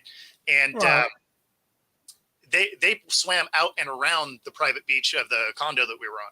So it was, it was pretty cool to have them around. But yeah, I mean, if you ever get the chance to swim with rays, it's actually a lot of fun, especially if you go on the Caribbean side. You get some of the manta rays. You can sit there and touch them, and it's it's a fun experience. I wouldn't rule it out, man. So I know we're getting ready to get out of here. So I guess the last question I have for you, Bo, is do you and Robert go swimming often together? So funny thing, his mom was down in Puerto Vallarta getting a knee replacement. That's how I got down there. And so that kind of surgery was so much cheaper in Mexico. Oh, hell yeah, it is. That for her to go down, it was the condo. She had outpatient care, a personal driver, a whole bunch of extra visits, and it was less than half the price of getting it done in the U.S. And so there was a week of time that she was going to be in the hospital, right, during the actual surgery and all of that. And so since the place was already rented, Rob was like, hey, let's go down. We got the spot for a week. And so, we went down. That's how I got Florida. And then just over a decade later, I ended up moving down there for a couple of years. So, and I bet that was a good time in your life too, because I've been to Cabo and a few other places down there, and they really have the beautiful water, the beautiful beaches, the resort-like atmosphere. I mean, Absolutely. It is truly nice. Absolutely. But yeah, like Rob and I've known Rob for over 20 years. So. Wow. I didn't realize you and Rob knew each other that long. Yeah. There you go. That's why he's always always here. 18,000 in total. So there you go.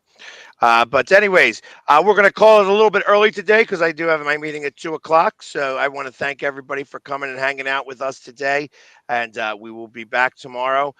You leave on Wednesday, right, Bo? Yeah. So I leave bright and early Wednesday morning. So tomorrow will be my last day for a week. There we go. Until we get his updates. Till we get his updates. So we're going to get the updates coming in. But everybody, thank you very much for hanging out with us. And we will see you tomorrow. Same bat time, same bat channel. Everybody, have a great Monday.